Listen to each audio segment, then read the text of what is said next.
Zee 24 तास एक पाऊल पुढे। तिसऱ्या आघाडीसाठी पोषक वातावरण तयार होत आहे का याविषयी आपण चर्चा करतो आहोत। याच विषयी आम्ही एक रोखठोक प्रश्न विचारलेला होता। आमचा प्रश्न होता, काँग्रेस भाजपच्या प्रभावहीनतेमुळे तिसऱ्या आघाडीसाठी पोषक वातावरण तयार होत आहे का। 27% लोक होय म्हणतायत, 71% लोक नाही म्हणतायत। तिसऱ्या आघाडीची शक्यता बहुतांश लोकांना वाटत नाहीये। सुनीलजी, तुमच्याकडे येतो। शक्यता वाटत नाही असं 71% लोकांना वाटतंय आणि आपल्या स्टुडिओमधले तिन्ही पाहुणे सुद्धा असंच म्हणतायत। काय नेमकी ही शक्यता असू शकते? जर आपण विचार केला तर स्थानिक पक्षांचा प्रभाव वाढतोय हे आपल्याला मान्य करावंच लागेल। मात्र दलवाईंनी जी उदाहरणं दिली की उत्तर प्रदेशमध्ये ज्या प्रकारे झालं, लोकांना त्रिशंकू अवस्था नको आहे अशा प्रकारे लोक कौल देतात। लोकसभेत हे चित्र बघायला मिळू शकतं का? याचं उत्तर आताच देणं कठीण आहे, पण अशी परिस्थिती आहे की आता काँग्रेस सलग 2 टर्म झाल्या काँग्रेसच्या केंद्रातल्या सत्तेत आणि यापुढे तिसरी टर्म आपल्याला मिळू शकणार नाही। UPA 3 होण्याची शक्यता नाही हे जेव्हा काँग्रेसच्या लक्षात आलं त्यावेळी काँग्रेसनं मुलायम सिंगांना पुढे करून हे तिसऱ्या आघाडीच्या गोष्टी सुरू झालेल्या आहे। वातावरण निर्मिती तयार करण्याचा प्रयत्न चाललेला आहे। राज्यांमध्ये प्रादेशिक पक्ष प्रबळ झालेले आहे यात शंकाच नाही आणि ते विभागलेले आहेत। राष्ट्रीय लोकशाही आघाडीच्या बाजूनं आज फार कमी पक्ष दिसतात आहे। याचं कारण हेच आहे की धर्मनिरपेक्ष पक्षांचा संख्या सर्वत्र जास्त आहे आणि त्यामुळं समविचारी जे पक्ष आहेत, भाजपच्या विचारांशी सहमत असणारे अशा पक्षांची एक संकुचित संख्या आपल्याला बघायला मिळते। तर या परिस्थितीत भाजपला पुढचं सरकार स्थापन करण्याची संधी मिळू नये ही एक त्याच्या मागची काँग्रेसची रणनीती आहे। कारण भाजप जर सत्तेत आलं तर 5 वर्ष ते स्थिर सरकार देऊ शकण्याची क्षमता भाजपच्या आघाडीत आहे, अगदी राष्ट्रीय लोकशाही आघाडीत आहे आणि त्यामुळं ते कन्सॉलिडेट होईल आणि पुढचं आपली संधी हुकेल। ह्या चिंतेमुळं काँग्रेसनं मुलायम सिंगांना पुढे करून एक तिसऱ्या आघाडीची चर्चा सुरू केलेली आहे। त्याच्या मागचा उद्देश हाच आहे की पूर्वीचे जे तिसऱ्या आघाडीचे सरकार आहेत, म्हणजे चरण सिंगांपासून चंद्रशेखर, VP सिंग, देवेगौडा आणि गुजराल ही डिस्क्रेडिटेड सरकार आहेत। हे 2-2.5 वर्षांच्या पलीकडे जास्त तगू शकली नाहीत। त्यामुळं अशा सरकारांना पुढे करून पुन्हा आपला एक पर्याय कायम ठेवायचा जनतेपुढे देशाच्या, अगदी हा त्यामागचा उद्देश आहे। कारण भाजपचं जर सरकार आलं तर ते 5 वर्ष टिकेल आणि त्याच्यामुळं जे निष्प्रभता येईल काँग्रेसला ती टाळण्यासाठीची ही धडपड चाललेली आहे। अगदी कांगो सर, याविषयी तुमचं काय म्हणणं आहे? आणि तुम्ही जो मुद्दा मांडलेला होता तो अजून थोडासा विस्तृतपणे सांगितला तर बरं होईल। अस्थिरता येणार नाही याचं नेमकं काय कारण तुम्हाला वाटतंय?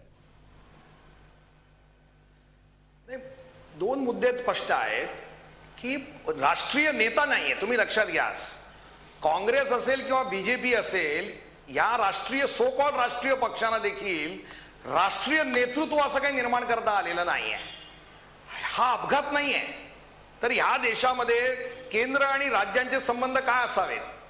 गेल्या अनेक वर्षांच्या धोरणामधून एक श्रीमंत शेतकऱ्यांची एक फार मोठी लॉबी तयार झालेली आहे। रिजनल अम्बिशन्स तयार झालेले आहेत। यांचं काय करायचं? या देशामधले ज्या परराष्ट्र धोरणासंबंधी बंगालमध्ये प्रॉब्लेम आहेत, तामिळनाडूमध्ये प्रॉब्लेम्स आहेत, त्याच्याबद्दल काय करायचं? या देशामधल्या विविध धर्म आणि जातीमधल्या लोकांच्या ज्या अपेक्षा आणि आकांक्षा वाढलेल्या आहेत त्याचं काय करायचं? ह्याच्याबद्दल अनेक पक्षात एकवाक्यता नाहीये। बिलकुल। त्यामुळे कुठल्याही भाजप आणि काँग्रेसच्या आर्थिक धोरणात काय फरक आहे? अडवाणी, मला अजूनही आठवतं की 1991 साली मनमोहन सिंगांनी जेव्हा रिफॉर्म आणले आणि अडवाणी जेव्हा वॉशिंग्टनला गेले होते तेव्हा अडवाणींनी असं विधान केलं होतं की आमचीच धोरणं आता काँग्रेस फॉलो करत आहे। म्हणजे हे तेव्हापासूनची कबुली आहे की नवीन आर्थिक धोरणामध्ये काँग्रेस आणि BJP मध्ये काही फरक नाही आणि नेमकं बाकीच्या सगळ्या पक्षांना ही धोरणं मान्य नाही। त्याच्यामध्ये काही लोकांना वेगळी धोरणं पाहिजे। अगदी म्हणजे म्हणून ह्या सगळ्या परिस्थितीमध्ये जी एक अस्थिरता देशात निर्माण झालेली आहे ती पक्षांमुळे नाहीये, तर ती इथल्या सामाजिक आर्थिक विकासाच्या प्रश्नांची आहे। ह्याच्याकडे जर भान ठेवलं नाही तर उगीच आपल्याला वाटत राहील की BJP काहीतरी स्टेबल सरकार देणार आहे किंवा काँग्रेस स्टेबल सरकार देणार। अगदी भाजपच्या आणि काँग्रेसच्या धोरणांमध्ये तसा मूलतः फरक नसल्यामुळे भाजप हा काँग्रेससाठी सध्या ऑप्शन लोकांना वाटत नाही असं कांगोंचं म्हणणं आहे। आपली वेळ या सेगमेंटची संपत आलेली आहे। राऊत सर, अगदी थोडक्यामध्ये तुम्हाला जर याविषयी काही मुद्दा मांडायचा असेल तर तुम्ही मांडू शकता। यानंतर आपण सध्या डिझेल आणि गॅस चे जे भाववाढ झालेली आहे, जो लोकांच्या जिव्हाळ्याचा विषय आहे, त्याविषयी आपण बोलणार आहोत. मी थोडक्यात फक्त पुढचा विषय अतिशय महत्त्वाचा आणि आजचा विषय आहे. ह्याच्यापासून मी एक चावकी अतिशय ज्येष्ठ पत्रकार आहे, ते दिल्लीतच असतात. फक्त मला त्यांनी सांगितलं तर रेकॉर्ड सेट नीट राहावा म्हणून सांगतो की त्यांनी सांगितलं चरणसिंग, गुजराल, देवेगौडा ही तिसऱ्या आघाडीची सरकार होती, ही तिसऱ्या आघाडीची सरकार नव्हती. त्यातले चरणसिंग जे होते हे मुख्य जनता पक्षातून ब्रेकअवे झालेला ग्रुप होता, किंवा चंद्रशेखर यांचं जे नंतर सरकार ज्यांचा उल्लेख त्यांनी केला नाही, हा सुद्धा जनता दलातून ब्रेकअवे झालेला ग्रुप होता. ही तिसरी आघाडी नव्हती. काँग्रेसच्या पाठिंब्याने त्यांनी सरकार स्थापन केली, पण हे तिसरी आघाडी वगैरे नव्हते. गुजराल आणि देवेगौडा हे ते जनताचेच पंतप्रधान होते. त्यामुळे हे तिसऱ्या आघाडीचे असे कोणीही पंतप्रधान आज तागायत तिकडे झालेले नाहीत. अगदी याच्यामध्ये बरोबर यांनी आपल्या कांगोने बरेच मुद्दे उपस्थित केले. त्यांना आमच्याकडून सुद्धा त्याची उत्तरं जर दिली गेली नाही तर ते तसंच राहतं. अगदी थोडक्यात सांग. हा, त्यामुळे मला दोन गोष्टी याच्यामध्ये आपल्याला सांगायला पाहिजेत की राष्ट्रीय नेतृत्वाचा जो प्रश्न आहे, ही जी काय स्वप्नरंजनातली तिसरी आघाडी नामक एक प्रकार आहे, त्यांच्याकडे कोण राष्ट्रीय नेता मला माहित नाही. पण जे डावे पक्ष आहेत, कम्युनिस्ट पक्ष आहेत, त्यांनी 60 वर्षात एकही राष्ट्रीय नेता देशाला दिलेला नाही. जे काही राष्ट्रीय नेते देशामध्ये आजपर्यंत झाले ते काँग्रेस, भाजपने आणि जनता पार्टीच्या वेळेला जनता पार्टीने दिले. समाजवादी पक्ष म्हणजे पूर्वीचं डॉक्टर लोहियांचा समाजवादी पक्ष, आजचा नाही, मुलायम सिंगांचा नाही, डॉक्टर लोहियांचा समाजवादी पक्ष यांनी दिले. डाव्या पक्षांनी राष्ट्रीय नेते दिलेले नाहीत. त्यामुळे राष्ट्रीय नेते आणि हे ते सगळी जी भाषा आहे ती विनाकारण आहे, त्याच्यामध्ये काही अर्थ नाही. आणि मुळात स्थिर सरकार म्हणजे 5 वर्ष चालणारं सरकार.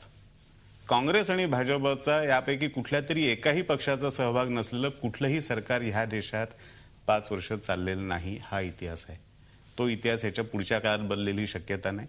आणि भाजपबरोबर जेव्हा आम्ही पहिल्यांदा सत्तेत आलो तेव्हा आमच्यावर कोणीच नव्हता, फक्त शिवसेना आणि राष्ट्रीय अकाली दल होतं. 2च पक्ष होते. त्यानंतर आम्ही जेव्हा 6.5 वर्ष राज्य केलं एनडीएने, तेव्हा 24 पक्ष होते. आजही राष्ट्रीय लोकशाही आघाडीमध्ये 9 पक्ष आहेत. आणि ह्या 9 पक्षांची संख्या केव्हाही वाढून 20, 22, 23, 24 होऊ शकते, हेही सगळ्या देशाला माहिती आहे. अगदी म्हणजे मला अगदी थोडक्यात सांगायचं आहे की तिसरी आघाडी ते इलेक्शन लढवलं असं झालं नव्हतं. पण भाजप काय किंवा काँग्रेस काय यांच्या सुद्धा आघाड्या ह्या नंतर झालेल्या आहेत. त्यानंतर आघाडी झाल्यानंतर नाही, त्या आघाड्या झाल्यानंतरची निवडणूक जी आली ती आघाडी म्हणून लढवली गेली. भाजपतर्फे लढवली गेली असेल, काँग्रेसतर्फे लढवली असेल. पण एक मुद्दा सगळ्यात महत्वाचा आहे, तो म्हणजे व्हीपी सिंग आणि चंद्रशेखर हे 2 लोक जर सोडले तर राष्ट्रीय नेतृत्व तिसऱ्या आघाडी जे काय म्हणतात ते येऊ शकत नाही. कारण ते त्या क्षेत्रापुरते पक्ष आहेत. आणि जर ती तिसरी आघाडी इलेक्शनच्या अगोदर करायला गेले तर मग पंतप्रधान कुणाला डिक्लेअर करायचं याच्यामध्ये फार मोठी भांडणं होतील. तशी ती होऊ शकत नाही. म्हणून आजही मला वाटतं आणि त्याचबरोबर कुठला पक्ष मोठा होईल हे सांगता येत नसल्यामुळे कुठला तरी एक दोर कापून टाकणं हे पण परवडणार नाही. त्या क्षेत्राच्या बाहेर मुलायम सिंगाला त्या युपीच्या बाहेर कोण ओळखतंय? कोणीच ओळखत नाही. कुठलाच कोण ओळखतं? कोणीच ओळखत नाही. किंवा शिवसेनेच्या लोकांना बाहेर कोण ओळखतं? कोणीच नाही ओळखत. पंतप्रधान पदाचा दावा केला नाही. शिवसेना भाजप बरोबर आम्ही कधी पंतप्रधान दावा केलेला नाही. कडबोळ्यांचं सरकार येऊ शकत नाही. अगदी राऊत साहेब, कडबोळ्यांचं सरकार आलं तर ते टिकणार नाही. आणि तिसरी आघाडीचा प्रयोग आतापर्यंत यशस्वी झालेला नाही, होऊ शकणार नाही. सरकारी स्थिर असं नाही. राजीव गांधी यांना 414 सीट मिळाले होते. 414 दिवसात या देशातलं सर्वात अस्थिर सरकार हे राजीव गांधी यांचं सरकार होतं. निश्चितपणे. त्यामुळे काय होतं हे बघणं महत्वाचं ठरणार आहे. सध्या तरी तिसऱ्या आघाडीचं सूतोवाच मुलायम सिंग यांनी केलेलं आहे. त्यांना कशी साथ मिळते हे बघणं महत्वाचं ठरणार आहे. तूर्त आपण या विषयावरची चर्चा इथे थांबवतोय. एक ब्रेक घेऊया आणि ब्रेक नंतर आपण बोलणार आहोत सध्याची डिझेलची वाढ झालेली आहे आणि गॅस बाबत 6 सिलेंडर नंतर जी सबसिडी काढून घेण्यात आलेली आहे त्याच्याबद्दल जनतेमध्ये प्रचंड रोष आहे. त्याविषयी आपण बोलूया एका ब्रेक नंतर. झी 24 तास एक पाऊल पुढे.